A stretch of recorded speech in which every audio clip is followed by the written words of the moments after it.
عزیز دوستو، بزرگوں اور بھائیوں، امیر المومنین خلیفۃ المسلمین مراد مصطفیٰ صلی اللہ تعالی علیہ وسلم حضرت سیدنا عمر فاروق رضی اللہ تعالیٰ عنہ کو 26 ذی الحج کو زخم لگا تھا، قاتلانہ حملہ آپ پر کیا گیا تھا، اور یکم محرم الحرام کو اسلام کے اس بطل جلیل، اس قائد، اس لیڈر اور دنیائے اسلام پر اپنی سیرت کے انمٹ نقوش چھوڑنے والے اس خوبصورت انسان نے دنیا سے پردہ فرمایا۔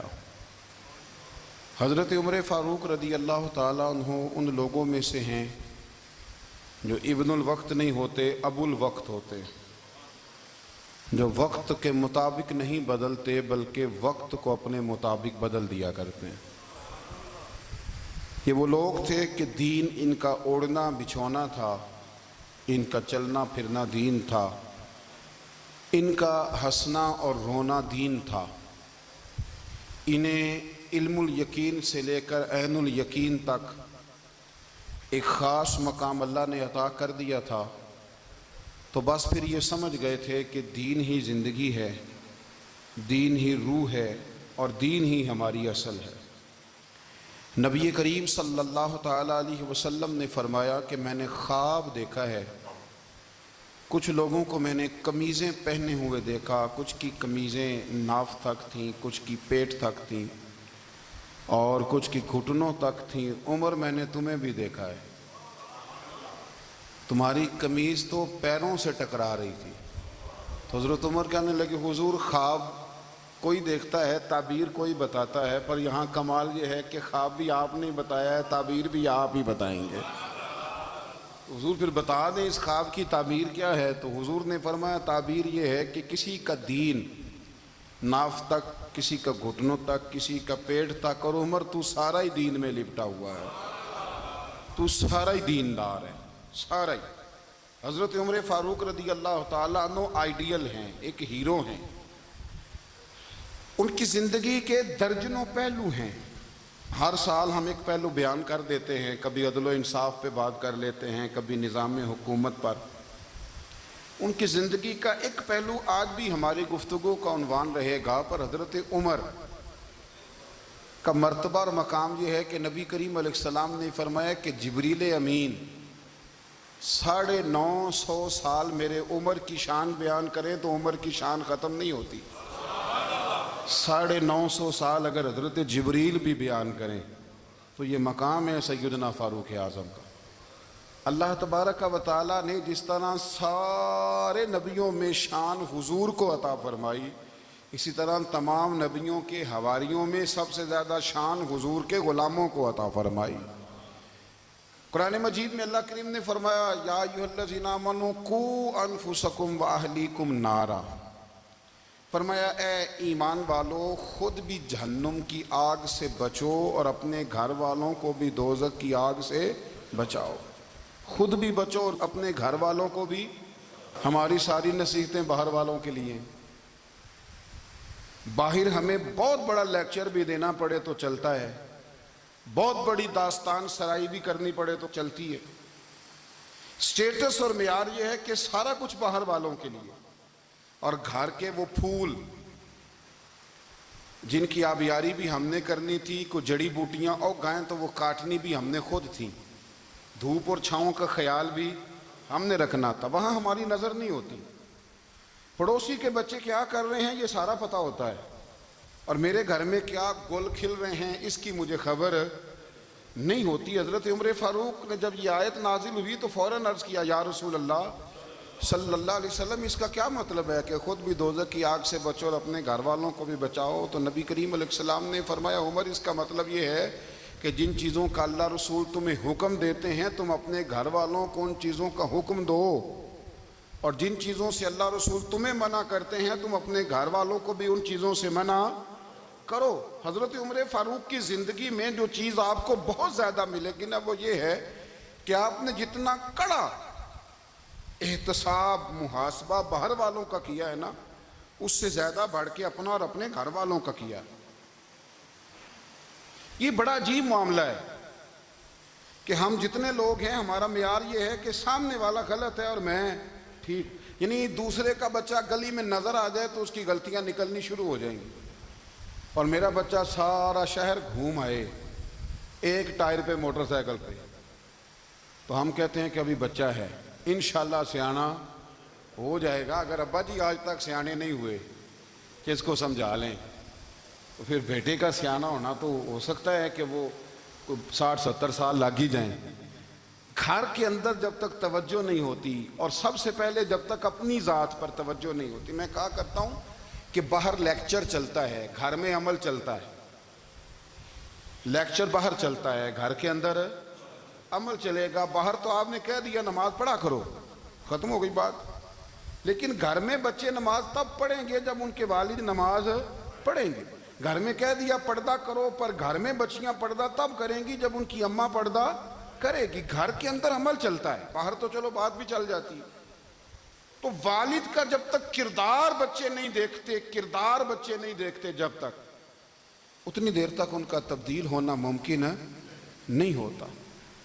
حضرت عمر فاروق رضی اللہ تعالیٰ عنہ نا باہر والوں کا بھی بڑا سخت حساب کرتے تھے. بڑا ایک گورنر صاحب نے لباس بڑا شاندار پہننا شروع کر دیا تھا، تو حضرت عمر نے اتروا کے نا تو انہیں ٹاٹ کا لباس پہنا کے تو اونٹ چرانے کی ڈیوٹی دے دی تھی. اتنا سخت احتساب کرتے.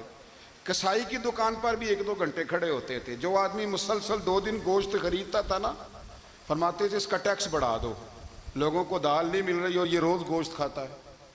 حضرت فاروق اعظم، اس کو جزیہ کہا جاتا تھا، یا کچھ اور معاملات ہوتے تو بڑھا دیتے تھے. مسلسل جو 2 دن آدمی گوشت کھاتا تھا، فرماتے تھے مدینے میں غربت ہے، اگر یہ والا نظام تم کرو گے تو غریب لوگ کس کی طرف دیکھیں گے. لیکن اس سے زیادہ بڑھ کر جو ان کی زندگی کا معیار اور سٹیٹس تھا وہ یہ تھا کہ اپنے گھر کا خاص خیال رکھتے، خاص توجہ کرتے. ملک شام سے اور ایران سے کچھ لوگ آپ کی خدمت میں آئے، تو وہاں سے کچھ کنیزیں بھی آئیں ان کے بادشاہ کا پیغام لے کے. شاہ ایران کی کنیز کو ملکہ نے کہا کہ نا حضرت عمر کی زوجہ کو دیکھ کے آنا ذرا کس طرح کی ہے. ہمارے ملک میں کیا کہتے ہیں، خاتون اول، باقی سارے دوؤں میں خاتون اول. ذرا خاتون اول کو دیکھ کے آنا. تو وہ جب آئی نا گھر میں ملنے، تو کہا کہ مجھے میری ملکہ نے کہا تھا کہ عمر کی زوجہ سے، اہلیہ سے ملاقات کر کے آنا. تو حضرت عمر کی اہلیہ نے نا ایک جوڑا کپڑوں کا دے دیا ملکہ کے لیے، اور ایک خوشبو کی شیشی دے دی. اب جب وہ تحفے وہاں گئے تو اس ملکہ نے نا کچھ سونے کا سامان بھیجا، کچھ زیورات بھیجے، کچھ تحائف بھیجے. جب حضرت عمر کے گھر آئے نا، وہ خادم لے کے آیا، اس نے کہا جی آپ کی اہلیہ نے تحفے بھیجے تھے. تو جواب میں شاہ ایران کی بیوی نے، یہاں جس ملک کا وہ سفیر تھا، انہوں نے بھی یہ بھیجے.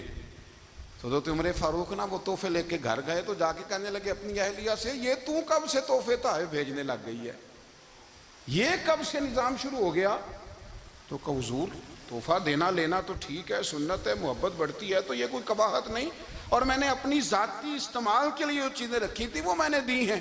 تو حضرت عمر فاروق رضی اللہ تعالیٰ عنہ فرمانے لگے ہم نے کسی ملک کے ساتھ اور اس کے بادشاہ کے ساتھ ذاتی تعلق نہیں بنانا، تعلق جو بھی بنے گا رسول اللہ کے دین کی برکت سے بنے گا. ذاتی رشتے نہیں ہم نے قائم کرنے. ذاتی آپ کے ملک کی جو ایئر لائن جس کا ہر سال خسارے کا ڈنڈورا پیٹا جاتا ہے نا، وہ ہمارے بادشاہ صاحب اور صدر صاحب اگر غیر ملکیوں کو گھوڑا کبھی بھیجنا ہو نا، گھوڑا، تو پورا ایک جہاز گھوڑا لے کے تحفے میں جاتا ہے.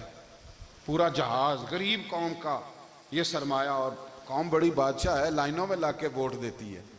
2 کام ہمیشہ لائن میں لا کے کرنے، ایک بل لائن میں لا کے جمع کرانا ہے، اور ایک ووٹ لائن میں لا کے، تاکہ پھر پورے 5 سال لائن میں ہی لگے رہیں. مرضی سے آپ ووٹ دینا، پر جو بات درست ہے اس کو سنو. حضرت عمر فاروق رضی اللہ تعالیٰ عنہ نے اپنی اہلیہ سے پوچھا کتنے کا تھا وہ تیرا جوڑا اور خوشبو کی شیشی؟ انہوں نے کہا 3 دینار کی.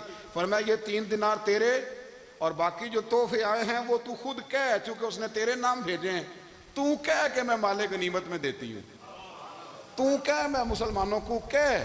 تو زوجہ ہنس پڑی، کہنے لگی میں نام بھی کہوں تو مجھے کہنا تو پڑے گا ہی، کہنا تو میں نے ہے ہی، کیونکہ سامنے عمر فاروق ہیں، لہذا فرمایا کہہ دیتی ہوں میں نے دیا خزانے کو۔ حضرت عمر نے جمع کرا لیا۔ میں یہ کیا بات ہوئی؟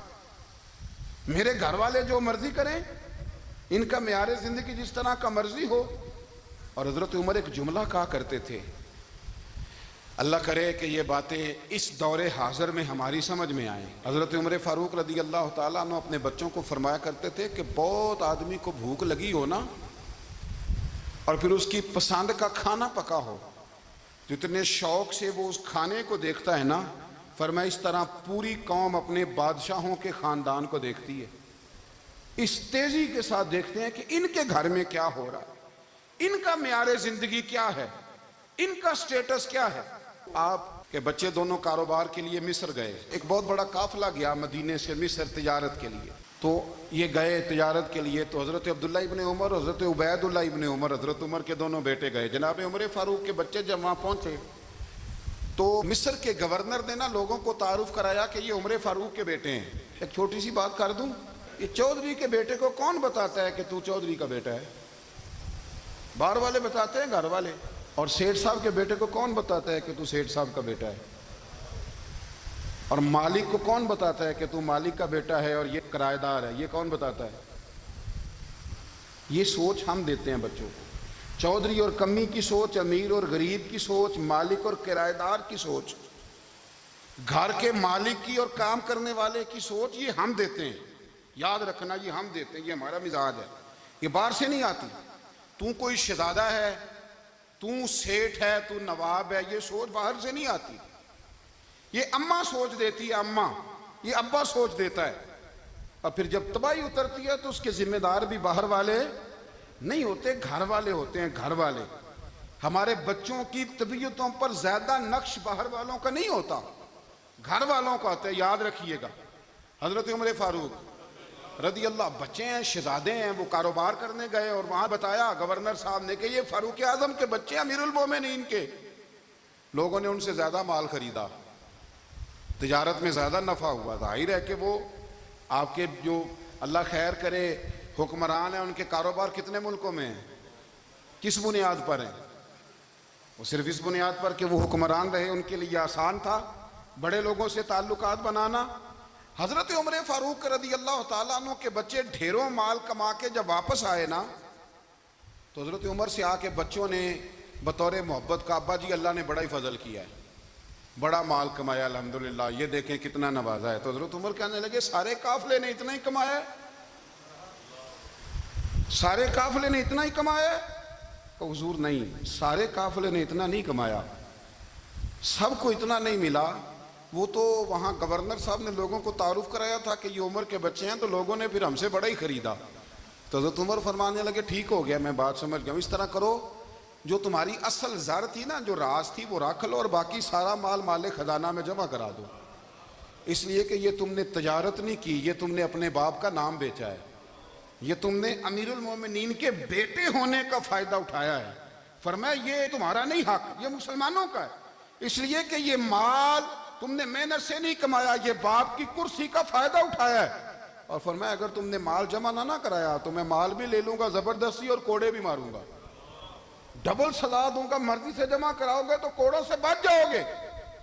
بڑے بیٹے نے تو جمع کرا دیا، تو چھوٹا تھوڑا پریشان ہوا، تو حضرت عبداللہ ابن عمر چھوٹے بھائی کا ماتھا چوم کے کہنے لگے بیٹے چپ کر کے جمع کرا، یہاں بھی فخر کر کے ہم عمر کے بیٹے ہیں، اور قیامت میں بھی فخر کریں گے کہ ہم فاروق اعظم کے بیٹے ہیں، یہاں بھی ناز کریں گے اور وہاں بھی ناز کریں گے کہ عمر کے بچے ہیں۔ ہمارے باپ نے خود بھی حلال ہی کھایا ہے، اور جب ہماری کمانے کی باری آئی ہے تو ہمیں حکم بھی حلال کھانے کا دیا۔ بھائی ہمارا مزاج نہیں، بچہ جب لے کے آتا ہے 2 لاکھ روپیہ تو کبھی پوچھے کہاں سے آیا ہے؟ جب وہ پہلے دن غلط دوستوں کے پاس جا کے بیٹھتا ہے تو کبھی نکالا ہے گھر سے اسے؟ یہ بہت سارے خمیازے ہمیں اس لیے بھگتنے پڑتے ہیں کہ ہم ابتدا میں سوراخ بند نہیں کرتے، جب اس میں شگاف پڑ جاتا ہے، سیلاب آتا ہے تو ہمیں ہوش آتی ہے۔ حضرت عمر نے اپنے گھر میں نگرانی رکھی، کڑی نگرانی، زیادہ نماز گھر میں پڑھتے تھے حضرت عمر، نفلی نمازیں زیادہ کیوں بلا؟ میرے صاحب مجھے حکم دیتے تھے کہ فرض نماز کے علاوہ نمازیں گھر میں پڑھنا، بچوں کو عادت پڑے گی۔ ذوق پیدا ہوگا, ان کو پتہ چلے گا کہ ہمارے گھر میں 5 وقت کوئی اور کام بھی ہوتا ہے. بھائی یاد رکھیں کہ آپ نے اگر سجدہ کرنا ہے تو بچہ لیٹ جائے گا, اسے پتہ کوئی نہیں سجدہ کیا ہے. لیکن جب گھر میں کبھی قرآن ابا جی کھول ہی نہ, میں اکثر کہتا ہوں جب ابا جی کا موڈ بن جائے نا لیکچر دینے کا, وہ گھر میں شروع ہو جاتے ہیں, کہتے ہیں آپ لوگ نماز نہیں پڑھتے اس لیے میرے کاروبار میں برکت کوئی نہیں, تم سویرے قرآن پاک نہیں کھولتے تو میں تباہ ہو گیا. تو میاں آپ نے کب گھر میں قرآن پاک کھولا تھا؟ آپ نے کب نماز پڑھی؟ آپ نے کب گھر کے اندر اللہ رسول کا ذکر کیا تھا؟ آپ نے کب حدیث چھیڑی؟ آپ نے بھی تو گھر کے اندر جب بھی آپ آئے ہیں تو آپ نے وہی کچھ کیا جو دنیا دار کرتے ہیں. آپ بھی تو اپنا موبائل لے کے الگ کونے میں بیٹھ گئے. آپ نے بھی تو کہا ہے کہ اب تمہارے چینل ختم, اب میری مرضی والا چلے گا. تو جو آپ نے کیا ہے بچے بھی وہی کام کریں گے. آپ نے بھی گپ شپ لگائی ہے تو وہ بھی لگا رہے ہیں. یہ سمجھ لیں جو کام آپ کریں گے آپ اپنے بچوں کی سیرت میں اس کا جلوہ دیکھ لیں گے. بڑی پکی سی بات ہے کہ آپ کو بچے کی عادتیں دیکھ کے سمجھ آ جائے گی کہ میں بھی یہی کرتا تھا اور یہ بھی. حضرت عمر فاروق رضی اللہ تعالیٰ عنہ وصال فرما گئے تو آپ کے وصال کے بعد حضرت عثمان غنی رضی اللہ تعالیٰ عنہ نے آپ کی ایک بیوہ سے نکاح کیا, حضرت عمر کی ایک بیوہ سے. جب وہ آپ کے نکاح میں آئی تو کہنے لگی حضرت عثمان غنی سے کہ حضور نہ تو میں خوبصورت ہوں اور نہ میں جوان ہوں, نہ آپ کی کوئی خدمت کر سکتی ہوں, میرے ساتھ نکاح کرنا سمجھ میں نہیں آیا. کیا شاندار جواب دیا حضرت عثمان غنی نے, کیا خوبصورت جواب دیا. فرمانے لگے میں نے اس لیے نکاح نہیں کیا کہ مجھے تمہارے حسن سے دلچسپی تھی یا تمہاری خدمت کی ضرورت تھی, میں نے تو اس لیے نکاح کیا ہے کہ مجھے بتاؤ عمر فاروق گھر کے اندر اپنے رب کی عبادت کس طرح کرتے تھے, وہ قرآن پاک کس طرح پڑھتے تھے, وہ رویا کیسے کرتے تھے, استغفار کا طریقہ کیا, کس وقت کس انداز میں وہ اپنے رب کو یاد کرتے تھے. اس لیے کہ عمر کئی دفعہ گھر سے آتا تھا تو میں اس کے چہرے پر نور دیکھا کرتا تھا, میں روشنی دیکھتا تھا, ایک معیار دیکھتا تھا. نکاح اس لیے کیا ہے کہ مجھے عمر کی جو گھر کے اندر کی عبادت ہے اس سے آگاہ کرو, تاکہ عثمان غنی بھی چاہتے ہیں اس طرح کے عمل کرو جس طرح کہ عمر فاروق کر کے گئے ہیں. بھائی جب تک ہم اپنے گھر میں وہ توجہ نہیں دیں گے, وہ مزاج دیکھیں نا, ہمارے گھروں میں جب نقشہ پاس ہوتا ہے تو ٹی وی لان بھی اس میں ہوتا ہے, ڈرائنگ روم بھی ہوتا ہے, نماز کی جگہ بھی ہوتی ہے نقشے میں. صحابہ جب گھر بناتے تھے تو ایک مسجد بیت کا نقشہ پاس کرتے تھے, ذہن میں رکھتے تھے کہ یہ کونا نماز کے لیے, وہاں جوتے لے کے کوئی نہیں جائے گا, وہاں نماز پڑھی جاتی تھی, عورتیں وہاں اعتکاف کرتی تھیں. ٹی وی لان تو آ گیا ہے اور گھر کے اندر ٹی وی رکھنے کے لیے تو ایک کمرہ الگ سے بنا دیا گیا ہے, اور اب جو نئے نقشے پاس ہو رہے ہیں اس کے اندر گھروں کے اندر جگہ بنائی گئی ہے جہاں کمپیوٹر رکھے جائیں, اور بچوں کے لیے وائرنگ ہوگی نیچے تاکہ انہیں کوئی مشکل درپیش نہ ہو. یہ ساری چیزیں ہم نے نہانے کے لیے گھروں کے اندر اتنے بڑے واش روم بنائے ہیں کہ لگتا یہ ہے کہ سوائے نہانے کے اور کام ہی نہیں کوئی گھر میں ہوگا. ہر چیز آ گئی, پر اللہ کرے کوئی تفسیر بھی ٹیبل پہ پڑی نظر آئے, کوئی حدیث کی کتاب بھی ٹیبل پہ پڑی نظر آئے. اللہ کرے کہ جس طرح ابا لطیفہ سن کے آتا ہے تو جب تک سنا نہ لے اسے ہضم نہیں ہوتا. اللہ کرے کہ وہ جمعے میں بیان سن کے جائے تو اس کا بھی دل کرے میں اپنے بچوں کو سناؤں. وہ نبی پاک کی کوئی حدیث کہیں سے سنے تو گھر جا کے سنائے. جب تک یہ معیار نہیں بنتا آپ کیسے توقع کرتے ہیں کہ گھر کے اندر اللہ کی رحمتیں نازل ہوں گی؟ آپ یہ کیسے توقع کرتے ہیں کہ گھر کے اندر وہ معیار اور وہ مزاج بنے گا؟ حضرت عمر فاروق نے ذاتی زندگی پر جو توجہ دی, گھر والوں کے معیار پر جو توجہ دی حضرت عمر فاروق رضی اللہ تعالیٰ عنہ نے, وہ بھی بڑی دیدنی ہے. حضرت ابو موسیٰ اشعری کو نا آپ نے وزیر خزانہ بنایا تھا, تو حضرت ابو موسیٰ اشعری کہتے ہیں کہ حضرت عمر کو شیخ خزانے میں رہنے تو دیتے نہیں تھے.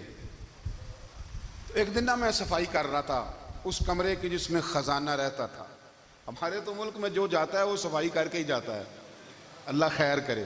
اور خیر معیار بدلتا ہے, جو پچھلی حکومت ہوتی ہے وہ قرضہ اٹھاتی ہے, وہ باہر سے جاتی ہے تو قرضہ لے کے آتی, اور جو نہیں آتی ہے وہ کہتی ہے ہمیں پیکج مل گیا ہے. وہ قرضہ نہیں اٹھاتے, ان کو کیا ملتا ہے؟ یعنی پچھلی نے قرضہ لیا تھا اور ہم نے, واہ جی واہ کیا خوبصورت انداز ہے, اس کا نام بدل کے نا انہوں نے قرضہ لیا تھا اور ہم نے, میں کہا بڑے شاندار سیانے بندے ہو گئی. حضرت سیدنا ابو موسیٰ اشعری کہتے ہیں کہ میں نے نا مال غنیمت کی صفائی کی تو 1 دینار مجھے نا کہیں پڑا ہوا مل گیا, تو فرماتے ہمیں اجازت ہوتی تھی کہ 1 دینار ہم اپنی مرضی سے کہیں خرچ کر سکتے تھے. اگر آپ ناراض نہ ہوں تو ہمارے ہاں جب چیئرمین صاحب ناظم صاحب ٹھیکے دیتے ہیں تو ٹھیکیدار ان کا چھوٹا بھائی ہوتا ہے یا چچا کا بیٹا ہوتا ہے یا خالہ کا بیٹا ہوتا ہے. وہ خود ناظم ہوتے ہیں اور ان کا چھوٹا بھائی ٹھیکیدار ہوتا ہے. یعنی وہ نا سارا کچھ گھر کے اندر ہی رہتا ہے. گھر کے اندر ایک پیسہ دیتا ہے, دوسرا واپس اس کو واپس کر دیتا ہے. گھر کے اندر ہی. اب تو خیر ہمارے لوگ سمجھدار ہو گئے. ایک بندہ ایک سیاسی جماعت میں ہوتا ہے, دوسرا دوسری میں, اور تیسرا جس کی بھی حکومت آئی حکومت تو ہماری رہے گی نا. ایک بندہ تو ہے نا اس جماعت میں. یہ اچھا لوگوں نے ایک طریقہ نکالا ہے. تو حضرت عمر کے بیٹا گزر رہا تھا تو حضرت ابو موسیٰ اشعری کہتے ہیں میں نے صفائی کی تو ایک دینار نکلا, تو میں نے وہ ایک دینار نا حضرت عمر کے بیٹے کو دے دیا. میں نے کہا لو بیٹا اپنے چچا کی طرف سے تحفہ. تو گھر جا کے انہوں نے حضرت عمر کو بتایا کہ چچا نے پیسے دیے ہیں. چھوٹے بچے تھے. حضرت عمر نے حضرت ابو موسیٰ اشعری کو بلا لیا اور بلا کے فرمانے لگے میں تو تمہیں اپنا دوست جانتا تھا اور تو نے میری اولاد کو ہی دنیا دار بنانا شروع کر دیا. میرے بچوں کو ہی تم نے دنیا دار پیسوں پہ لگانا شروع کر دیا. میں تو تمہیں یار سمجھتا تھا. فرمایا تمہیں چاہیے تھا میرے بیٹے کو نصیحت کرتے کہ بیٹا پیسوں سے رب راضی نہیں ہوتا, اس کی رضا والے کام کیے جائیں تو رب راضی ہوتا ہے. اور فرمایا تمہیں کوئی اور گھر نہیں ملا تھا تباہ کرنے کے لیے, میرا ہی گھر ملا تھا. اٹھاؤ اپنا دینار اور خبردار آج کے بعد میرے بچوں کے ساتھ یہ والی نیکی نہ کرنا.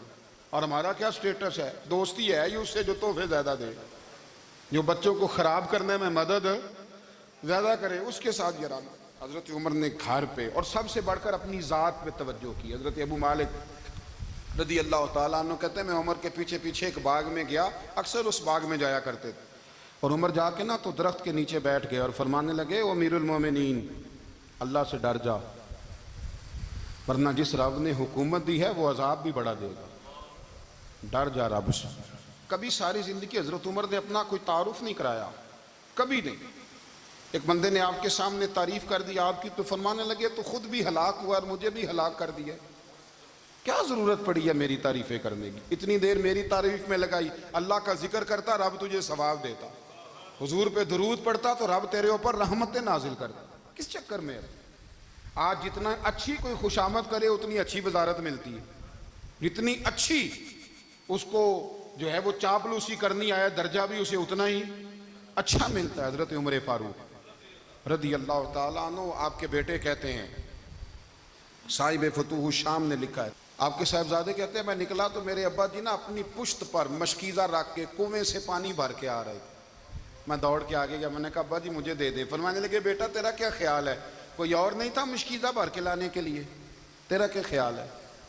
کہا ابا جی بڑے لوگ تھے پر آپ کیوں اٹھا رہے ہیں؟ فرمانے لگے نفس نا ذرا میرا بڑا ہو گیا تھا, اسے ذرا ذلیل کر رہا ہوں, ذرا اپنا محاسبہ کر رہا ہوں. یہ مجھے کہہ رہا تھا تو بڑی چیز ہے, تو میں نا ابھی مشکیزہ گھر رکھ کے آؤں گا, پھر تیری ماں نے مجھے کہا ہے کہ گھر میں لکڑیاں کوئی نہیں جلانے کے لیے, پھر میں جنگل سے لکڑیاں کاٹ کے لاؤں گا. امیر المومنین بن کے نا تو میرا نفس تھوڑا بڑا ہو گیا.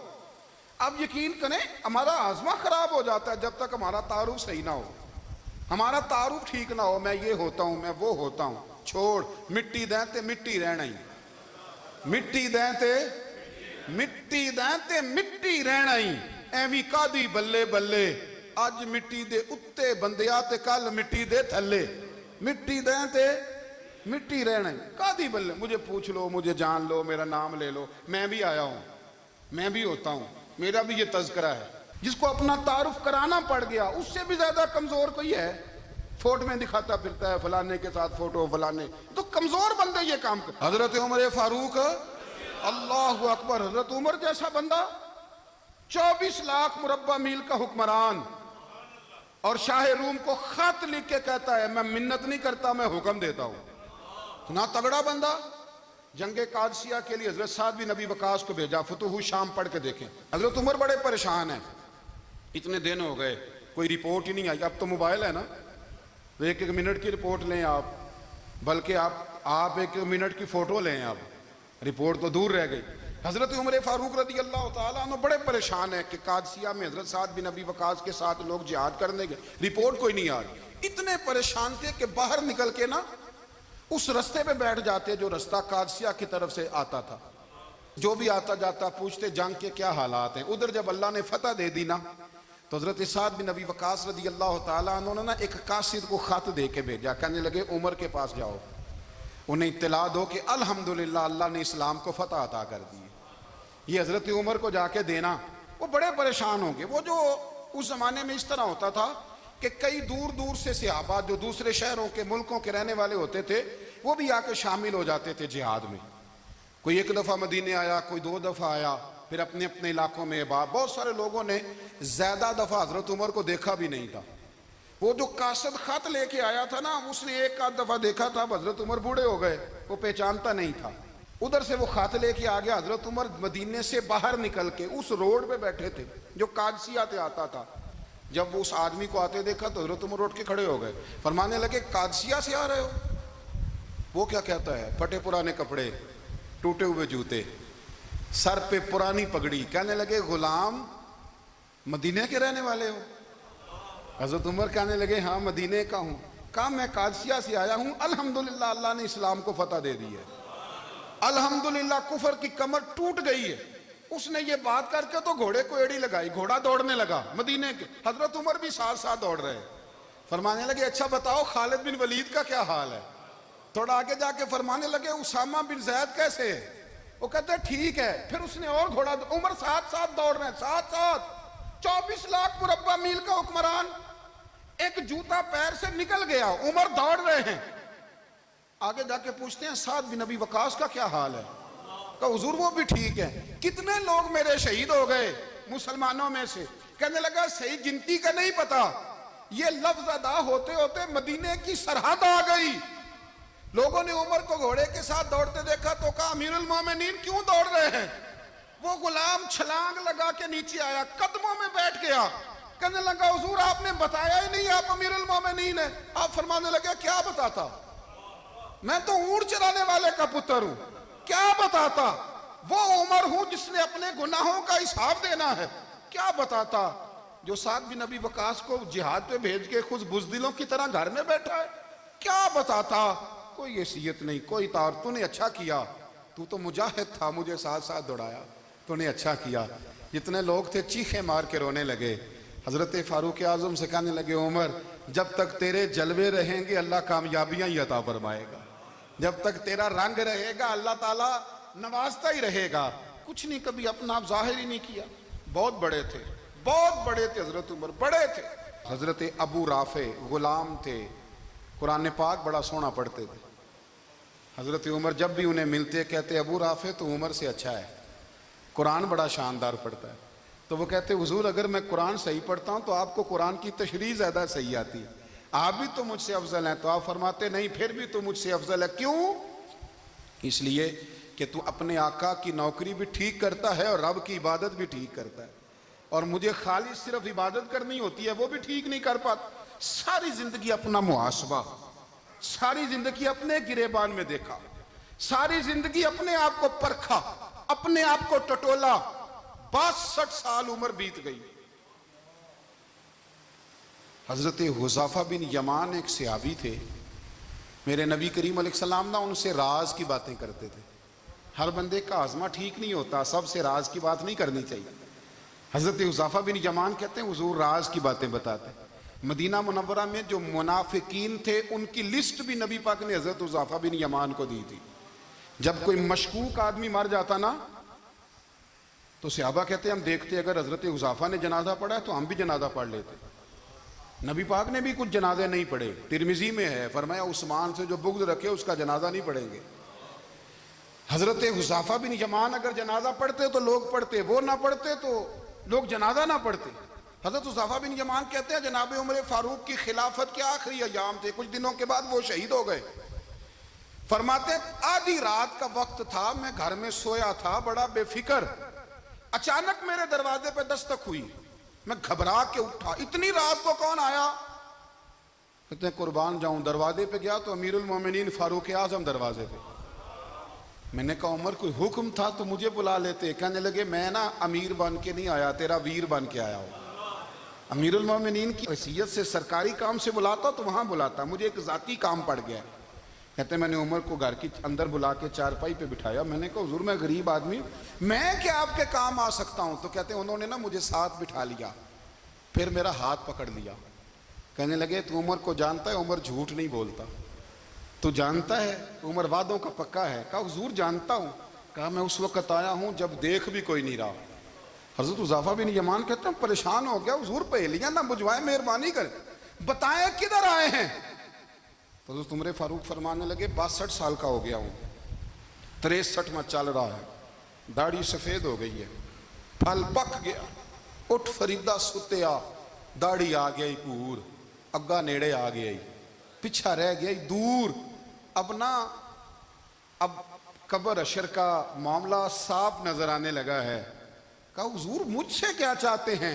حضرت عمر رو پڑے، کہنے لگے آج میں عشاء کے بعد نکلا ہوں تو نبی پاک کے صحابہ مجھے نیک کہہ رہے تھے، پھر میں نے بچوں کی ماں سے اور بچوں سے بھی پوچھا ہے، وہ بھی مجھ سے راضی ہیں، پر حذیفہ تیرے ساتھ نبی پاک راز کی باتیں کرتے تھے، سچ بتا کہیں عمر کا نام منافقوں میں شامل تو نہیں؟ سچ بتا ان منافقین میں تو شامل نہیں، کہیں اوپر سے تو نہیں سارا کچھ؟ حضرت حذیفہ بن یمان کہتے ہیں میں باپ کے مرنے پہ اتنا نہیں رویا جتنا عمر کے سوال پہ رویا۔ میں قدموں میں بیٹھ گیا، میں نے کہا نہیں عمر، یہ تو میں نے نہیں سنا، لیکن یہ میں نے نبی پاک سے ضرور سنا ہے کہ میرے بعد اگر کوئی نبی ہوتا تو عمر ابن خطاب ہوتا۔ یہ میں نے اپنے کانوں سے سنا ہے کہ عمر جس گلی سے گزرے شیطان راستہ بدل جاتا ہے۔ یہ میں نے اپنے کانوں سے سنا ہے کہ 950 سال حضرت جبریل جناب عمر کی شان بیان کریں تو پھر بھی بیان نہیں ہو سکتا، یہ میں نے ضرور سنا۔ دوستو ساری زندگی حضرت عمر نے اگر دوسروں کا محاسبہ کیا تو اپنا اور اپنے بچوں کا بھی کڑا خیال رکھا، اپنی ذات پر بڑی توجہ دی۔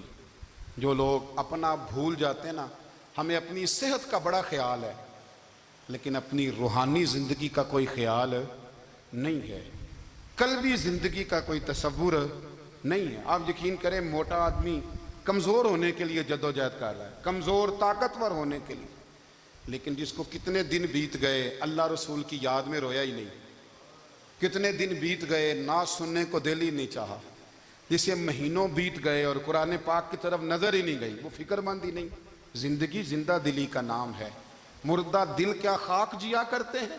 بھائی حضرت عمر کی زندگی دور حاضر میں ہمیں یہ سبق دیتی ہے کہ کڑی نگرانی رکھو اپنے پودوں کی، کڑا خیال رکھو اپنے ذاتی باغ کا، اور یہ جو تمہارے دل کی دنیا ہے یہ تمہاری روح کی زندگی ہے، اس کا محاسبہ کرتے رہو۔